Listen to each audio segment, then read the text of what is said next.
Let's get into a discussion of finding America. I've always loved this picture, even though this picture was painted in 1869 by a man by the name of Val Burns. It shows Columbus's three ships, the Santa Maria, the Pinta, and the Nina, and it makes them look like they were really pretty good ships. They weren't, but we'll get into that. But that's kind of an interesting portrayal of what he experienced and what he was going through. Okay, now, in order to understand where we're going to go with all of this, I'm going to be talking about Columbus, because we remember that he came over here in 1492. That's why you memorized in first grade, Christopher Columbus sailed the ocean blue in 1492. Right, okay, you remember that. All right, well, that's where we're going to kind of start. But there are lots of events before we end. 2 years later, in 1494, because of Columbus's discovery, the Portuguese and the Spanish were almost at war. Because over the New World. Well, this is my land, and this is my land, and this is my land, and well, you want to fight about it? Kind of thing. They finally went to the Pope. You know what the Pope did? He said, bring me a map. They bring out a map. Bring me a Marx-a-Lot pencil. He drew a line right down what it looked like was kind of the center. It turns out everything on the right-hand side of the line is Brazil, which is why they speak Portuguese in Brazil. Everything on the left side of the line was everything else. That's why they speak Spanish in Mexico, Central America, and on the western side of South America.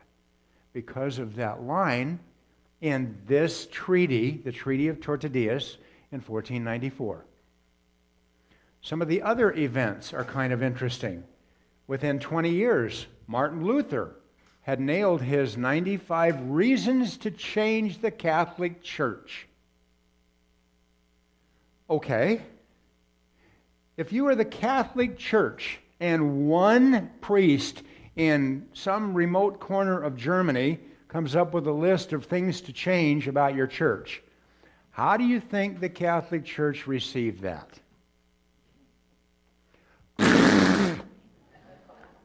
Or something along those lines, okay?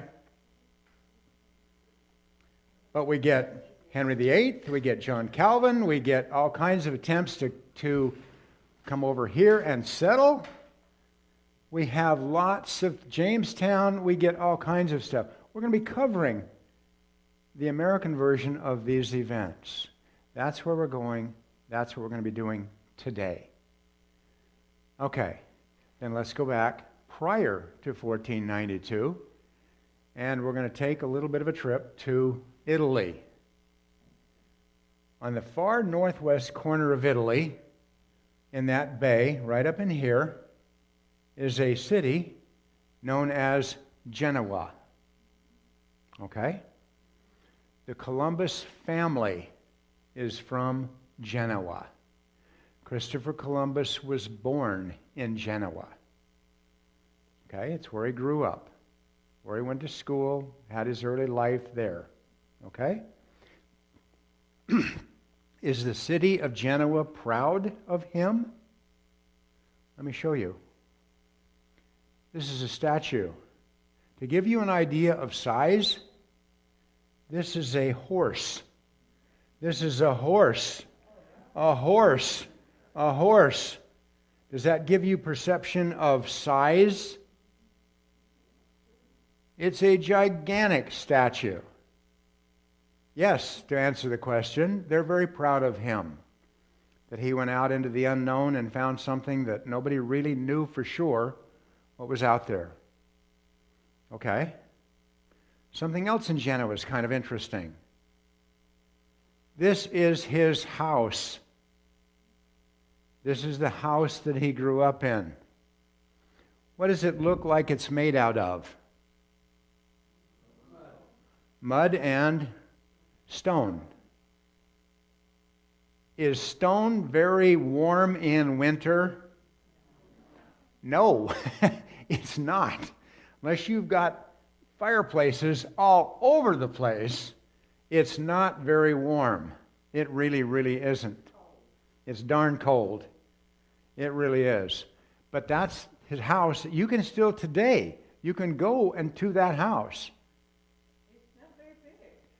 Thank you. I was hoping somebody would come up with that. She said, it doesn't look like it's very big. No, it doesn't. No, it doesn't. Okay, it looks kind of narrow. It's hard from this angle to see how deep it is. And we know it's 2-story, but it still doesn't look very big. He was the oldest of 3 boys. So there was mom and dad and 3 boys that lived in this house. Okay? And mom and dad did what every mom and dad everywhere does with their children. Sends them off to school. They send him off to school. Okay. In the course of the schooling, he runs into this book. It's called The Travels of Marco Polo. Okay, is that kind of a big deal? Yeah, because the book was printed. Is that a big deal? Yeah. Printing just barely started in the 1450s and was just barely going on into the early 1460s. And he got it. He found and came acquainted with that book. What does that book tell us? It tells us about a man named Marco Polo, right? Okay, who the heck is he? His life starts on the other side of the Italian peninsula, right up here.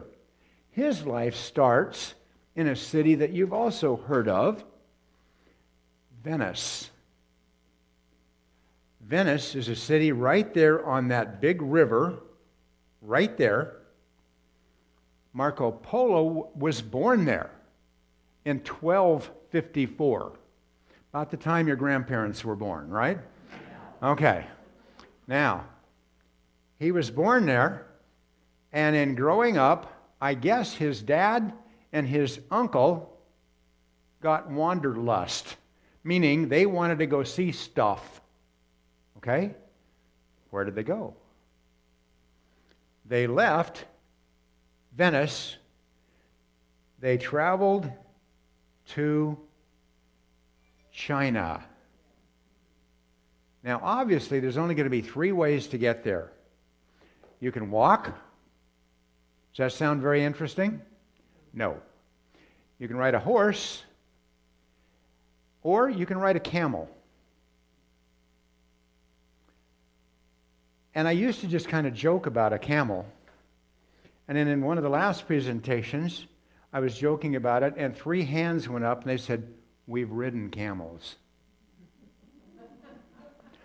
Oh, so before I go on, has anybody ridden a camel? Have you? And you have too? Good. I think that's going to be the answer. Okay, what did you think about riding a camel? It was interesting. I don't know what it was in Egypt. I went to the pyramids. Was in Egypt around the pyramids. Okay, and yeah, that's appropriate there. Mm-hmm. Okay, would you recommend it? No. Okay. What did you think of riding a camel? It was very rocky. Rocky, yes. It ran. And how did you feel about the extra motion? Did that make you nervous? A little, yes, because there's not much to hold on to for dear life. Interesting. Okay. Well, what they did, they left Venice, they rode horses down into this area, and then they got on to camels.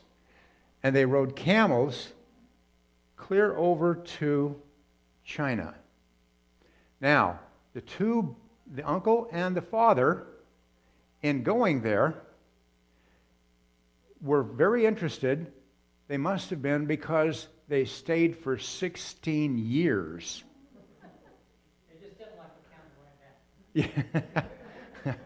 16 years. Would you? Wow. What's the longest vacation you've ever taken? Did it last anywhere near 16 years? We're grateful that we can afford a 2 weeks every once in a while, right?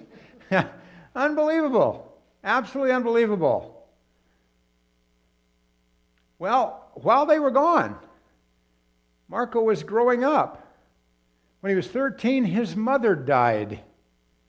The dad and the uncle didn't even know that. And they came back 3 years after Mom had died, and they didn't know until they got home. Unbelievable. So he was raised by extended family. Okay. His father and the uncle, Niccolo and Maffeo, got back in 1269, and they told everybody that they'd gone to China and they had met Kublai Khan, and it was a great experience, and they wanted to go back. And this time they wanted to take Marco Polo with them. Okay, you're 17 years old. You've got an opportunity of seeing the other side of the world. I'm sure that he was interested in the possibility and interested in meeting this man. This is Kublai Khan. Do I know for a fact that this is a great picture of Kublai Khan? Of course I do. I got in my time machine, went back, pulled out my iPhone, took a picture of him. I've got video of him dancing in Chinese. Okay, no, that's not true. Okay, now, this is what Kublai Khan is thought to have looked like.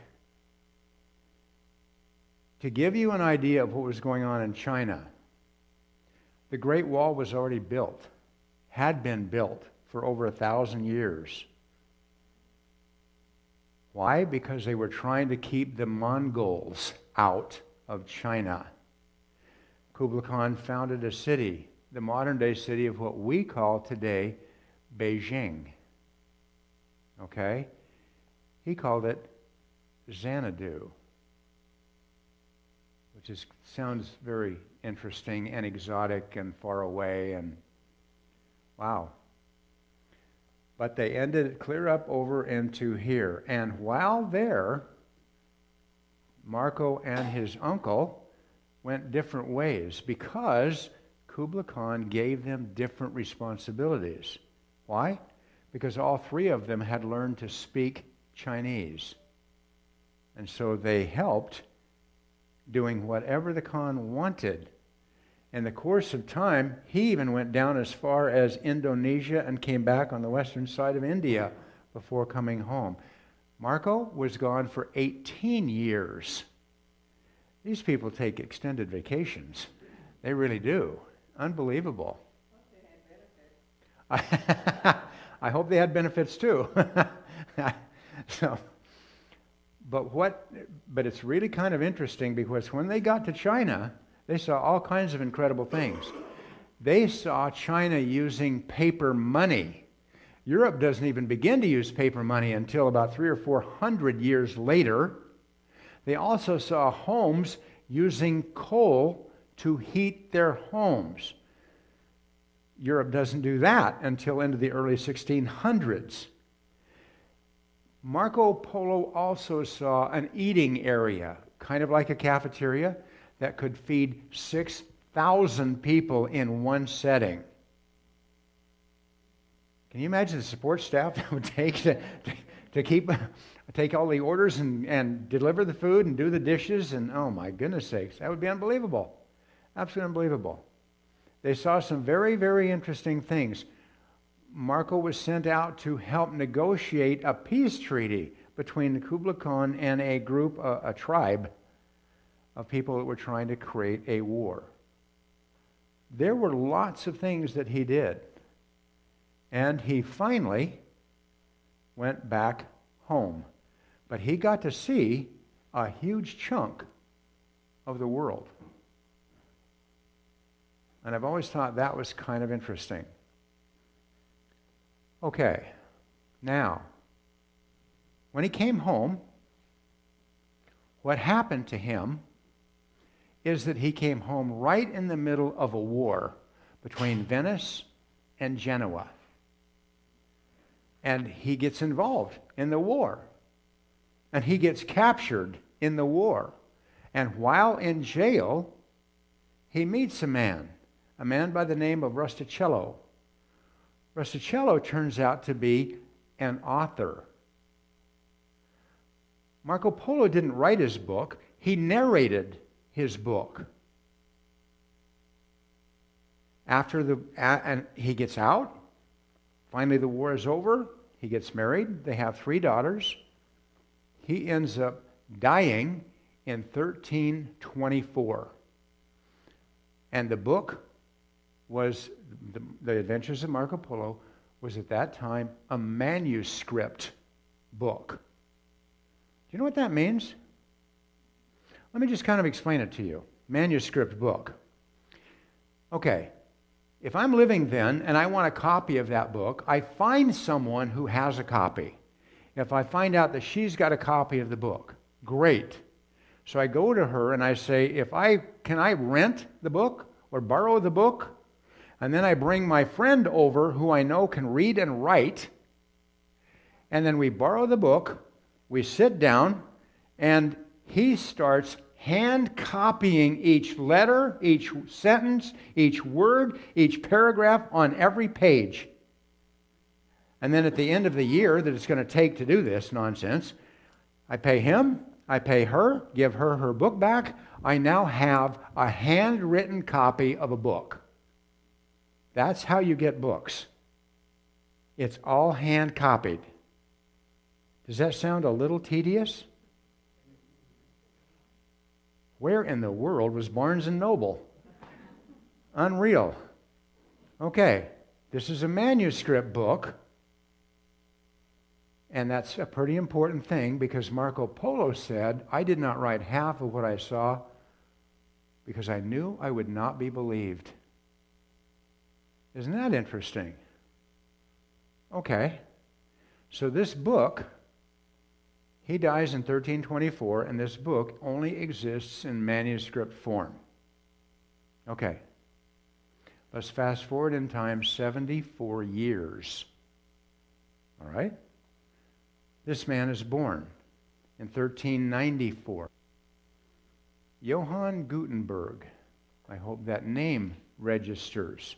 It should. Okay, if it does, you all just passed world history class. Good job. Okay.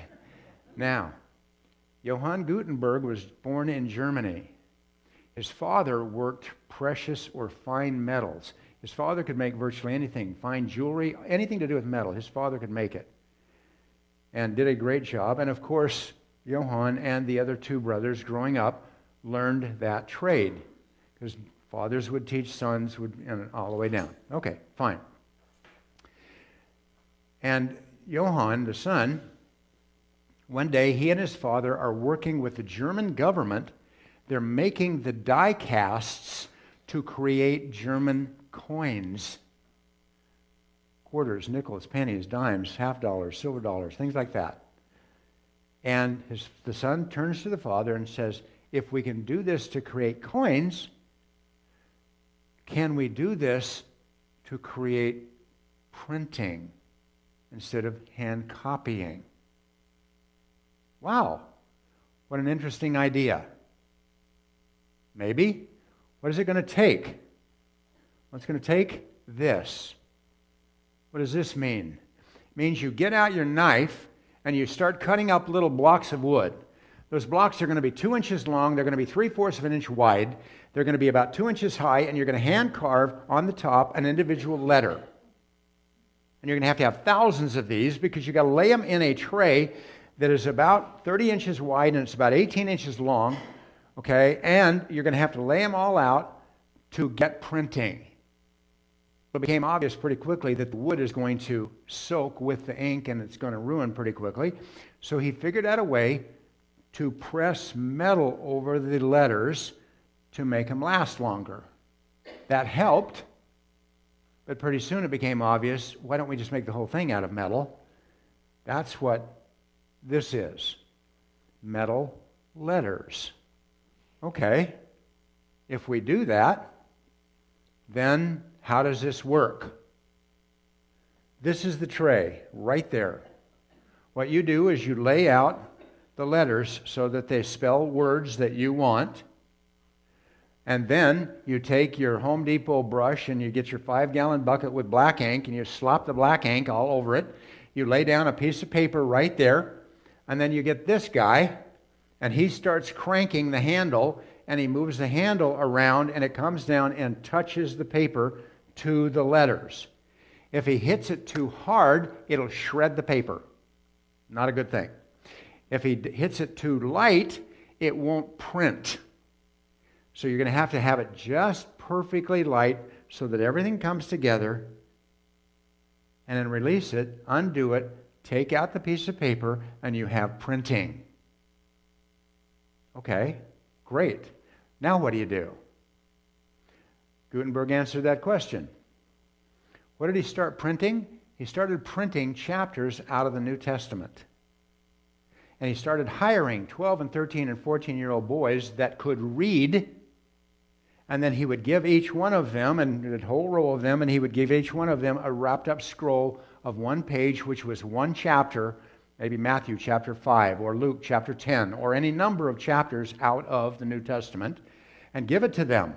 And their job is to run to cities. You're going to Berlin, and you have to stop at every little city all the way down. You're going to Paris, you have to stop to every little city all the way down. You're going to Athens, every little city, and on and on and on. And when you get to all these little cities, they know you're coming. And so what do? They bring you a big box to stand on, and everybody in the town comes, and you get to stand on this box, and you pull out your scroll, and you unroll your scroll, and you turn it around. Printing. Whoa! And everybody just about has a card. They've never seen printed paper before. It is huge. And then the boy starts to read.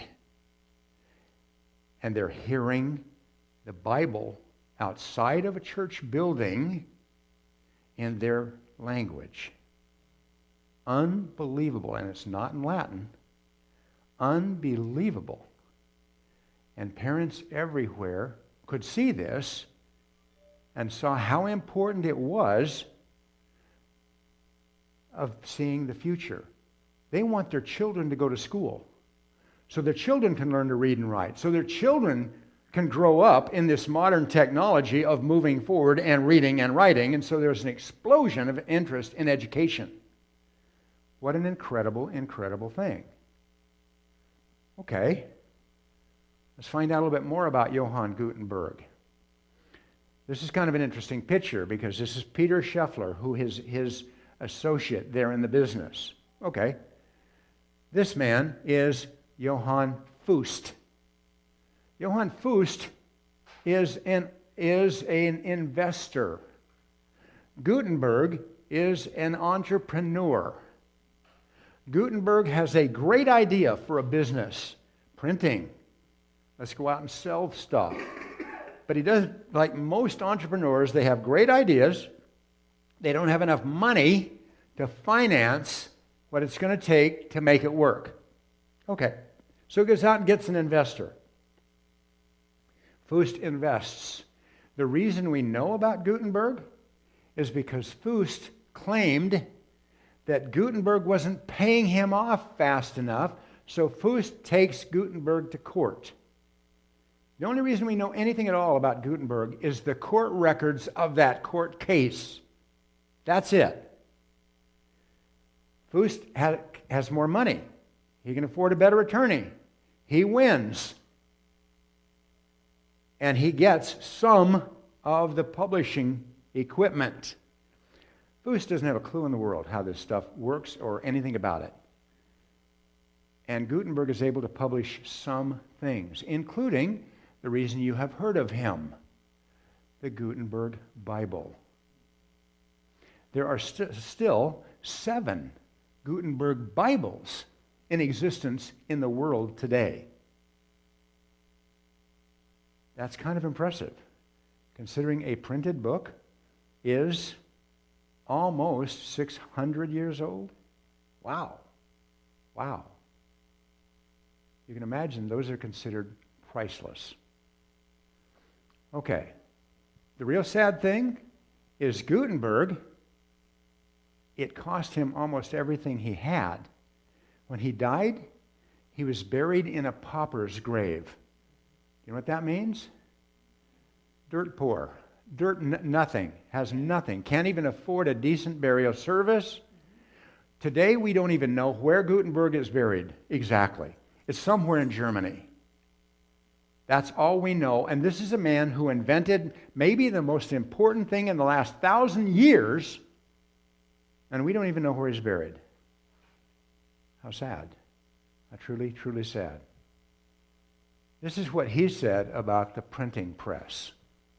It's a press, certainly, but a press from which shall flow in inexhaustible streams through it. God will spread his word. A spring of truth shall flow from it like a new star. It shall scatter the darkness of ignorance and cause light heretofore unknown to shine amongst men. Gutenberg was a very religious man, and he considered the inspiration to create printing a gift from God, and that he was to use his gift or his talent to help the world. And so he was very proud of the fact that he had produced what we call the Gutenberg Bible. Okay, now, what else did he produce? Remember the book? The Travels of Marco Polo? Okay. One of the other people that is very important to this story and the time frame of this story is this guy. This guy's name is Prince Henry the Navigator. Prince Henry is from Portugal. If you're born in a royal family, and he was, you want to make sure you are born as the oldest son, as if you have input on that decision, right? Okay. Because if you're born in the oldest son, you inherit the land, you inherit the title, you inherit the buildings, you inherit most of the money. If you're born the second son, you get to go to the church and hopefully rise in positions of power in the church. If you're born the third son, you get to go to the military and hope you can rise into positions in the military and make money. If you're born the fourth son, they give you lunch at Wendy's and say, have a good time. And if you're a daughter, they're going to try and marry you off to some of the other royal households. And that's pretty much it. Okay? He was number 4 son. And so he got about that much money. Okay? And what he decided to do is he was going to make a school. Not just any school. He was going to make a navigational school. And so he started writing letters to ship captains, people who had been on ships around the world, and had them come. And he started picking their brain and writing down all their information and taking their maps and trying to create a navigational school. He helped design a better sextant, which means that you can go out onto the water and you can take this little machine and you can figure out, according to the angle of the sun, exactly where you are on the surface of the earth. He was impressive. And he helped open a generation to young people who wanted to learn to sail. Who attended his school? Christopher Columbus. Yeah, for Martha. Okay. Now, he helped navigate, Henry helped figure out, because he sent down some very important people down to figure out shapes, sizes, and his maps we can recognize. You would recognize in just looking at that map the various what our modern day country names. That's not too bad considering that map is about 600 years old. He did a great job. He really did. And one of his students was Christopher Columbus. Okay, are we starting to connect some of the dots now? And we can start to see, what does Columbus want? First of all, he loves sailing. He grew up on a seaport town. He wants to see the world, and especially now that he's read The Travels of Marco Polo. Wow, that's kind of a big deal. This is another picture of him. I've always liked this picture better, and I've always thought that this is a pretty impressive, important picture. Why? Because the man who painted this picture was a man by the name of Dimitri Ghirlandaio. Who's that? He was Michelangelo's first art teacher. I thought that was kind of an interesting little connection. So is there reason to believe that it's probably a pretty good picture? Yeah, it is. The picture was painted in 1490, and Ghirlandaio died in 1494. So I've always thought that one's probably about as accurate as you're going to get without going back and taking out your cell phone and taking a picture, okay? All right. Now, another couple that you need to know about to pull this story together is these two. His name is Ferdinand, her name is Isabella. They got married in 1469. To say that they were devout Catholics is badly understating the case. They were off the charts, unbelievably devout. Why am I saying that? Because after they kicked out all of the Muslims in the early 1490s, they demanded that all of the people in the country, if they weren't already, convert to Catholicism. If you didn't, you were physically punished until you did or you died. There's a term for that, and it's called the Spanish Inquisition. They created it. Okay? They did. They were hard line. Really, really hard line. They believed in freedom of religion as long as you were Catholic. That was it. That was the only freedom you had. You wanted to join Catholicism? Great. If you didn't, you would be put to death, one way or the other. A little harsh. Okay. Now, Columbus, he'd spent a lot of his adult life going around to the different royal households all over Europe, trying to get them to because he's an entrepreneur. He's got an idea. He doesn't have the money. He wants you to finance him. He goes from royal household to royal household. He's been in and out of Spain 2 or 3 times, and he finally goes back in the early summer of 1492 and tries one more time to talk to Ferdinand and Isabella. This time, they say yes. Why? Because they had just finished their war with the Islamic world. Islam invaded Spain, Portugal, and Spain, the Iberian Peninsula. Islam had invaded there in the 900s and had been there since. And Ferdinand and Isabella went to war to kick them all out. And they finally got them kicked out right at the midsummer in June and July of 1492. So now when Columbus comes back, they've got a little bit of cash flow going on. And they said, okay, we will give you 3 ships. Great.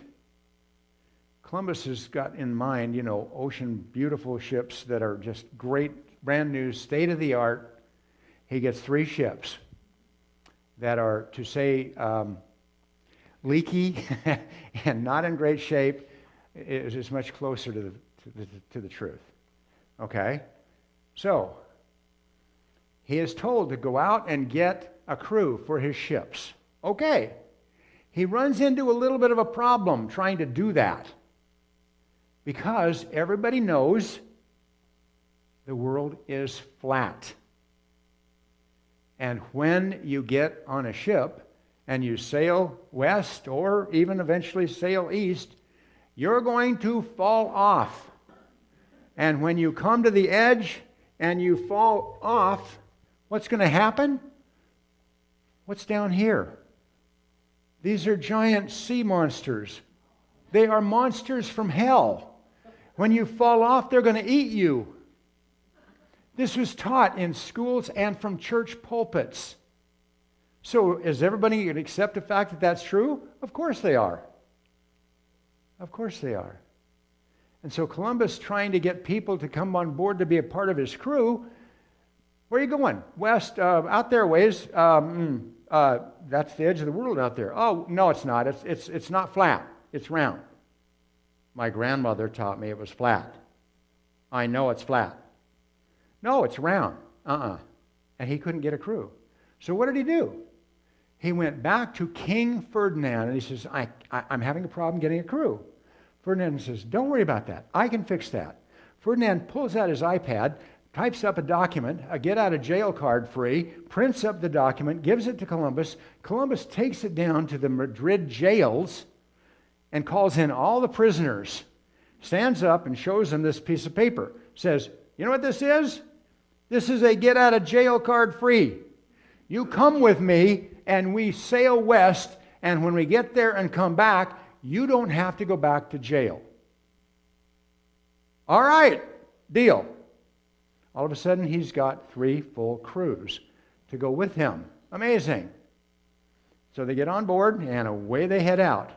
They left on the 3rd of August of 1492, and they start west. Okay, good. They eventually get to the Canary Islands, coming west, and they stop and refuel and supplies, and by this time, they realize that Santa Maria wasn't in the best shape, and they had to rebuild much of the interior below the waterline. Anyway, they finally come west. They get clear over to the Bahamas, down around Cuba, and the modern-day countries of the Dominican Republic and Haiti. And then they come back. They made it back. What did that prove? That proved the earth is not flat. Was that a big deal? Yeah, it was a huge deal. Huge deal. Okay. However, on the trip over, the sailors were a little bit nervous, to say the least. Very nervous, because they're still convinced they're going to run into the edge of the earth, they're going to fall off, they're going to get eaten. And nobody wants to be eaten by a sea monster. Imagine that. Okay. They're okay all the way through August. But September, they're starting to get a little shaky. Middle of September, we got to turn around. We got to come back. We got to go back. We're going to fall off. Oh, it's okay. It's okay. All right. First of October, we got to turn around.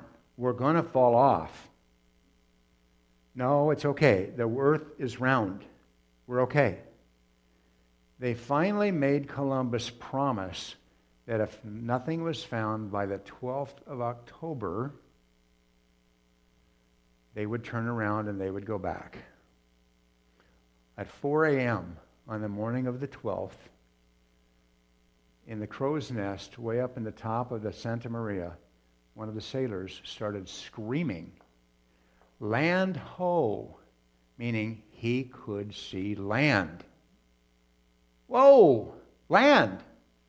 And everybody came up out on deck and got to see land. What an incredible, incredible thing. And what a great experience that was. And they began to believe, finally, Columbus was right. And how that changed the perception of what people believed. While here, Christopher Columbus took control of the island of San Salvador in the name of Ferdinand and Isabella. Okay. I've always believed that Columbus must have had access to Google or GPS or some darn thing. You want to know why? Because of this picture and the next picture. In this one, Columbus pulls all 3 of his ships into a little cove. And while they're there, a giant hurricane goes blasting through and misses his ships completely. And several Spanish galleons are sunk, which I've always thought was kind of an interesting thing all by itself. And then in this one, in 1554, on his 4th trip over here, he gets captured by the Indians. And he tells them, "You have to let me go. If you don't, I'm going to blot out the sun." And all of a sudden, the moon starts blotting out the sun. And he said, "See, you better let me go, or I will never let the sun come back." Oh, okay. And they let him go. And then here comes the eclipse around, and the sun comes back, and he said, "See, they believed he was in charge of the sun." That delightful little story was used again by Mark Twain in one of his novels, The Connecticut Yankee and King Arthur's Court. It's a wonderful story, but he uses the eclipse to help to serve and save somebody's life. And it really happened in Columbus. It's time. Okay, this is a map of the 4 different trips over here to North America by Columbus.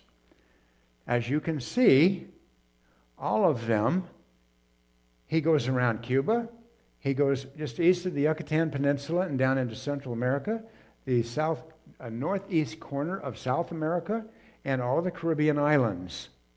So he technically saw South America and Central America. Okay? All right. But he died never knowing that he wasn't seeing India or China. The reason he went over there is because he wanted to see India and he wanted to see China. And when he got there and he ran into people, the people were not speaking Chinese, and they didn't look like the book had described Marco Polo, so they must be from India. That's why he called them Indians.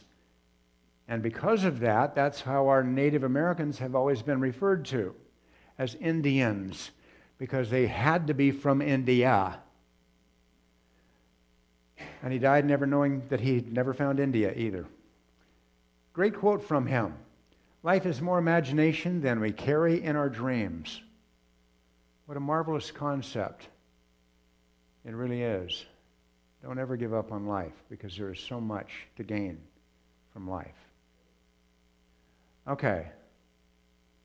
What about some of the other people that helped found, and what did they find in this new world? This guy didn't travel over here, but he helped finance somebody that did. This man's name is Henry VII. He's the future father of Henry VIII of England.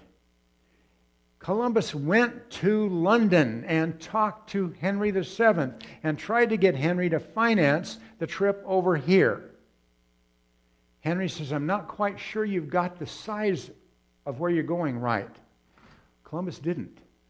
Columbus thought that the world was going to be about this big, and in reality, it was to be about this big. Why? Columbus never knew North and South America were over here. So if you pulled off those 2 continents, the world would be substantially smaller. And he kept thinking you could go straight over to China or India. And people kept running into North and South America. Okay? Henry said, I'm not sure that you quite got the size right. I don't know yet. And so Columbus left. Henry did not finance. Columbus went to Spain. They financed. Columbus came over and came back. And as soon as Henry heard that Columbus had come back, he about panicked. We can't have the Spaniards getting ahead of us Englishmen. Oh my gosh. You know, and he gets all... So what does he do? He pulls up his Rolodex and figures out that there's a man by the name of John Cabot. John Cabot wants to go see the world, so Henry volunteers to finance John Cabot. Okay. In 1497, Cabot came over here and found Newfoundland and Nova Scotia. So John Cabot is technically the first white man to see North America. Okay? And yes, I understand that the Vikings came over here about 300 or 400 years prior to that. I know that. Why don't we give the Vikings credit? Well, first of all, do you know what the nickname of the Vikings' fighting methods are? They're known as the berserkers. Do you know what the English word for that is berserk. They go crazy in fighting. Nobody liked the Vikings. They were despicable people. You don't want to give them credit for anything. Plus, Englishmen have always had better publicists. Okay? Which is really the answer to this whole thing. And yes, I know for a fact that if you go right over here on the island of Newfoundland, you can find the Viking city that's been excavated since the 1960s. Yes, I know that. Okay? But anyway, we're not talking about the Vikings. So here we go. Now, there on Cape Breton or Newfoundland, there is this giant plaque. And it was put up there by the Cape Breton Historical Society about what Cabot found, and what a great thing that was. And it was a great thing. Okay, that's fine. We should know a lot more about Cabot. But it appears that he kept his own journals and didn't turn them in at the end of voyages, because he went on a second voyage and never came home. We have no idea what happened to John Cabot. And consequently, we don't know a lot of details. And it's too bad, because we would know more if we had those journals. Okay. In the next year, 1498, a man by the name of Vasco da Gama took off and left Spain and came down and all the way around the coast of Africa, clear to India, helped trace the Arabian Peninsula, and came all the way back, except da Gama hated this place. We call it the Cape of Good Hope, which is the point of Africa and where ships would go around. He didn't call it the Cape of Good Hope. He called it the Cape of Storms or the Cape of Fears. Okay? King John II of Portugal said, you got to go back and you're going to put a big cross right there on that point. And I'm going to back up so you can see where because they stuck the cross right here so that as ships are coming this way, they can see the cross and they know they're about to go around. They need to know that because the currents of water and the air are coming around here. And if you're not careful, excuse me, if you're not careful, your ship can be capsized right there. But John insisted that it be changed to the Cape of Good Hope so people would actually want to go see it. Cape of Fears, Cape of Storms, nobody's going to want to go see that place. Okay? And it's still called the Cape of Good Hope. Okay. Who else has come over here? This man's name was Balboa. And for 1513, he lands right here on the east side of the current country of Panama. If he had waited about 400 years, he could have taken the Panama Canal across. I can't understand why he was in such a hurry. But he hiked across and went out to the Little Rita Island out here. Balboa was actually the first person to see the Pacific Ocean. So he could actually identify that there's a west side to this landmass. Nobody else had been able to do that thus far. And he became the first European to do that. Okay. This man's name is Magellan. Magellan had grown up in Portugal. Magellan had been a distant member of the royal family, and so he ended up in the Navy. After 10 years in the Portuguese Navy, with no promotions and either no raises of money or promotions of title, he got home one day and was all disgusted. He pulled out his iPhone and called the Spanish Navy and said, are you interested in somebody that is really knowledgeable about boats? And so they did an interview over the phone, and the Spanish Navy offered him, doubled his salary, and gave him a captaincy on boats. Whoa, all right. So he took it and sailed for the Spanish Navy for several years and did very, very well. And one day he came home again and pulled out his iPhone again, called up the king and says, I got a good idea. The king says, what do you got? I want to sail around the world. Really? Come on down, we'll talk about that. And Magellan ended up being financed by the king. Okay. He was given 237 men and 5 ships. Okay. And away he went. In 3.5 years, the ships were gone. This is the ground they covered. They came out of Spain. They went down the east coast of South America. They got right down here on the tip of South America. There's a giant opening, and you can sail right in between this opening. It is still today called the Straits of Magellan. He goes through and then takes off and goes across the Pacific Ocean. The Pacific Ocean, as you know, is the largest body of water on the planet. It's about 1/3 of our planet, just the Pacific Ocean. It's humongous.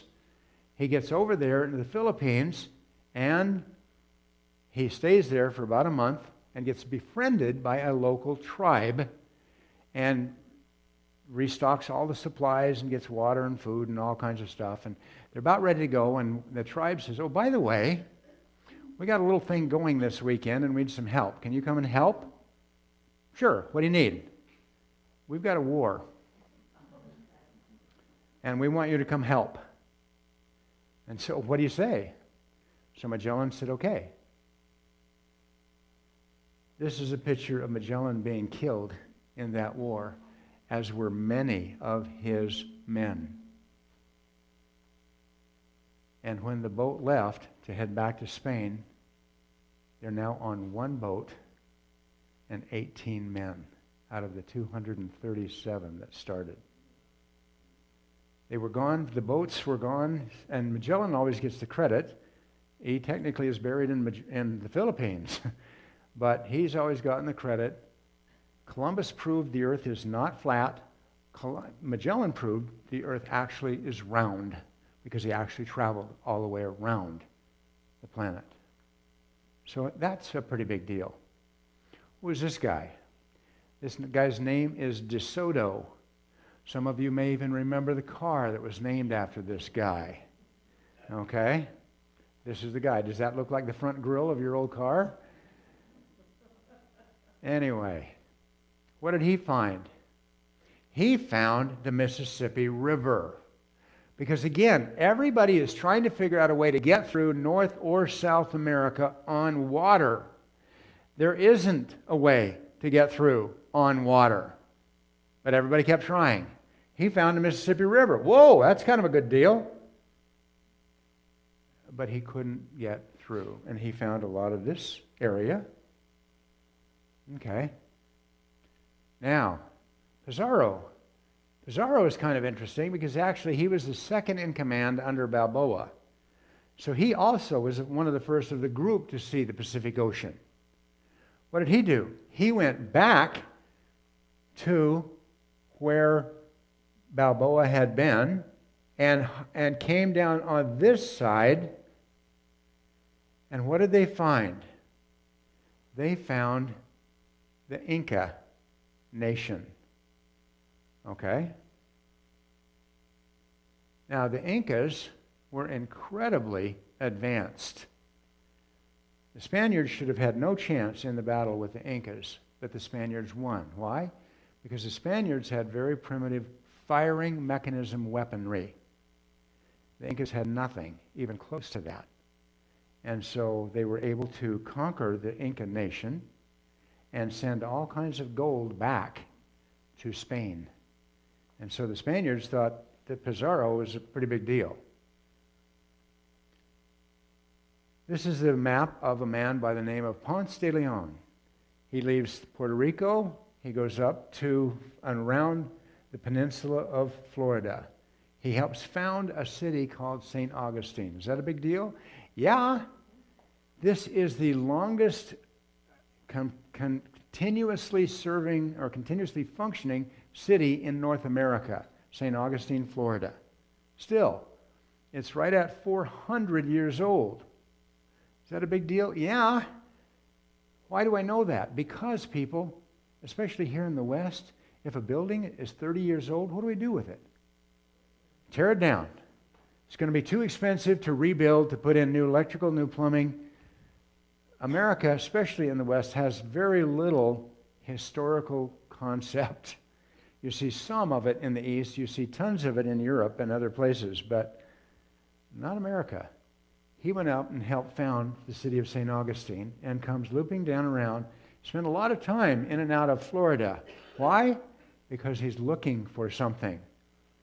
In Cuba, there is a sign in his honor. The sign, the English portion of the sign says, "Beneath this stone repose the bones of the valiant lion whose deeds surpass the greatness of his name." What? Do you know what he was looking for? He's looking for the same thing you're looking for. You're hoping that you can go to the doctor and the doctor is going to give you a prescription of one pill and it's going to change your life and it's going to move you back about 40 years in time and all the body parts are going to work great and there's not going to be any pain involved and you're going to be able to run the 100-yard dash in 9'1", and everything's going to be wonderfully easy, right? Has anybody ever found the fountain of youth? No, darn it. Don't we wish? Don't we wish? And he was looking for the fountain of youth. We're all still looking for the fountain of youth. We are. Okay, this guy. And if you're from the Southwest, the name will mean something. This guy is Cortez. Okay? He came on the underneath side of Cuba, around the Yucatan Peninsula, and found the Aztec Empire in southern Mexico. He founded the city of Tenochtitlan, and you can still go down to that city, and there's all kinds of things to see. He was also successful against the Aztecs and had no business being successful, but the same thing that Pizarro ran into. He had firing mechanism weaponry. The Incas and the Aztecs did not. And so he conquered the Aztecs. Cortez later went up not just to Baja, California, and into Mexico. He also went clear into San Diego. He came across and did into a corner of Arizona, New Mexico, and Texas before he left and went back home. So he saw much of what would later become the southwest corner of the United States. Okay. This man is Henry Hudson. In the first decade of the 1600s, he came over here and he was looking for something interesting to find, and he did. In the city of the modern city of New York, he took the river straight north. And they named it, if you find things, you get to name them after yourself. And so it became the Hudson River. And then he went home. The next trip he came over and found and went, because he's still looking for ways of getting through the landmass. That's why he went north up that river. He couldn't even get to the Great Lakes, let alone through the landmass. The next time he went, he found the Hudson Bay. It just went south. It didn't go west, which is what he was trying to do. But he must not have been a really easy guy to get along with. Why? Because he and his 11-year-old son and 6 sailors were put adrift with almost no food in a little bitty boat and were never heard of again. When his ship got back, the sailors were arrested, but nobody could testify against them, and nobody did find Hudson. And so we don't know a whole lot, and it's too bad. This is a kind of an important guy. He's an Italian, and growing up in Italy, he had a propensity to be involved as a cartographer. That's kind of a real fancy word to be a map maker. And he drew incredible maps. He came over here several times. He went up and down the eastern seacoast of South America. He got up into North America, did a great job of creating maps. And when he died, we would know nothing about this guy until about 30 years later, a German geography teacher stumbled on to his notes and started reading them and realized how important these notes were. They were very important because Amerigo Vespucci, and that was the Italian's name, Amerigo Vespucci actually identified the fact that it was landmass over here. It wasn't part of China or Asia. It was a completely separate landmass. And the German geography teachers started calling this area by this guy's name, America, which is why we've always been called not the United States of Columbia or United States of Columbus, but the United States of America after this guy, because he actually recognized that this is a separate landmass away from Asia.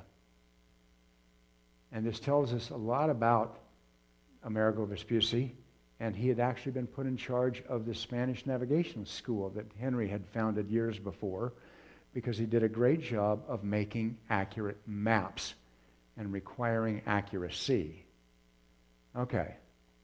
Now, by 1650, you've got 5 countries from Europe that are trying to settle over here. You have the Dutch right along the Hudson River and in New York. And if you're familiar with the boroughs, one of them is Bedford-Stuyvesant, or Stuyvesant, and that's Dutch. The English settled in Virginia and in Maryland and in Connecticut and in Rhode Island and Massachusetts and clear up into Maine. The French settled primarily up and around the St. Lawrence Seaway in Toronto and Ottawa. The Spanish down here on the far east coast of Florida, and the Swedish in an area around the southern part of New Jersey and even into Delaware. And if you were from one of those countries, that's where you came. By the 1700s, a lot had changed. This is a picture of Jamestown as it was going in the 1620s. Is this really an accurate picture of Jamestown? Of course it is. I went back in time, pulled out my iPhone, took pictures, and here we have. Okay, great picture. All right, now, by the 1700s, 3 countries primarily controlled North America. We had the British, which start down in Georgia, clear up into Maine, on the east side of the Appalachian and the Catskill Mountains, all the way up. We have the French that control much of the corner of England and in the center part of the United States. And then we have Spain, who controls everything south. Okay, it stays that way for a number of years. By 1775, we as colonies declare war against England, and we become a country unto ourselves. The French, we took care of them during the Jefferson administration by a purchase of the Louisiana Purchase. Yes, yes. And used a credit card to buy all that land. And Spain, they controlled it for a while, and then the Mexican War and the War of in 1848, we get a new boundary, and they move forward. Now, ladies and gentlemen, that kind of gives you an overview of how America was found and who was involved. I thank you for your time today and for being here and patiently listening to my ramblings, and I appreciate the opportunity of coming and sharing all of that with you. So,